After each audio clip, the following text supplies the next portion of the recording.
Today खबर की एक नई वीडियो में फिर से आपको खुशामदीद कहते हैं। कुदरत ने कायनात के बास खित्तों में कुछ ऐसे सरबस्ता राज पोशीदा कर रखे हैं जो इंसानी नज़र से बाहर हैं। वो अपनी तमाम तर तरक्की के बावजूद इनसे बेखबर रहा है। इनमें एक सहारा कालक व दक रेगिस्तान भी है। दुनिया के सबसे बड़े सहरा सहारा का ज्यादातर हिस्सा शुमाली अफ्रीका के इलाके पर मुश्तमिल है।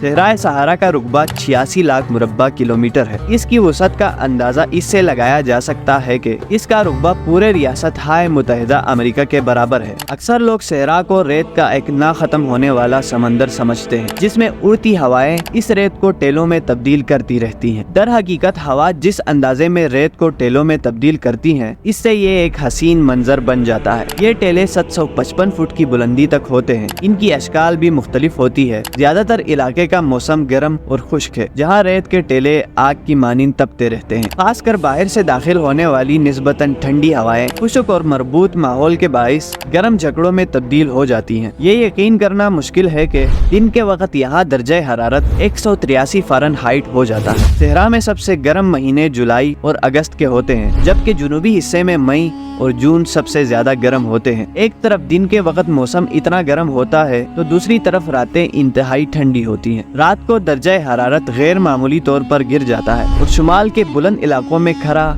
और बर्फ तक जम जाती है। तेज धूप के अलावा सहारा के मौसम की एक अहम खुसूसियत वो तेज हवा है जो रोज चलती है और अपने साथ रेत और मिट्टी लेकर आती है। इस रेगिस्तान में ऐसे मकामात भी हैं जो साल में 70 दिन तक तूफान की जद में रहते हैं। सहारा बिल्कुल चटेल भी नहीं है, इसमें कहीं कहीं पौधे भी उगते हैं। ऐसे पौधे जो सहरा में परवरिश पा सकते हैं और जिन्हें ज्यादा पानी की जरूरत नहीं होती। सहारा के शुमाली इलाके में खजूर के दरख्त होते हैं, जबकि जुनूबी हिस्से में कीकर और मुख्तलिफ किस्म की झाड़ियाँ पाई जाती हैं। यहाँ आमतौर पर ऐसे कीड़े होते हैं जो जमीन खोदकर अपना घर बनाते हैं। इसके अलावा बड़े जानवर में एक खास किस्म का कैंगरू और हिरन भी पाए जाते हैं। सहारा का इलाका सदियों से काफिलों के लिए गुजरगाह बना हुआ है। ये इलाका हमेशा से ही एक रेगिस्तान नहीं था। इसके मौसम में मुख्तलिफ अदवार में तब्दीलियाँ आती रही हैं। इसका मौजूदा मौसम 3000 कबल मसीह से शुरू हुआ। इब्तिदा में सहराए सहारा इससे कहीं तवील इलाके में फैला हुआ था जितना कि आज है। आसार कदीमा के माहिरीन को यहाँ ऐसे आसार मिले हैं जिनसे पता चलता है यहाँ कभी इंसान के अलावा बड़े जानवर भैंस, हाथी वगैरह भी पाए जाते थे। बेआब हो गया इस सहरा में यूं तो जिंदगी का तस्वुर खाम ख्याली महसूस होता है, लेकिन यहाँ सदियों से खाना बदोश आबाद है और इन लोगों ने यहाँ के मौसम और हालात से समझौता कर रखा है। जमाने कदीम में सहारा के रहने वाले ऊंट, भेड़, बकरियां पालते और इनसे ही अपनी जिंदगी बसर किया करते थे। ताकतवर कबीले ही सहरा पर हुक्मरानी करते, नखलिस्तानों का तमाम इंतजाम अपने हाथ में रखते और सहरा से गुजरने वाले काफिलों से तमाम कारोबार करते। सदियों तक सहरा का रास्ता ही ऐसा जरिया था जिससे गुजरकर अफ्रीका के बाशिंदे अफ्रीका की शुमाली बंदरगाहों तक पहुंचते और अपने साथ सोना,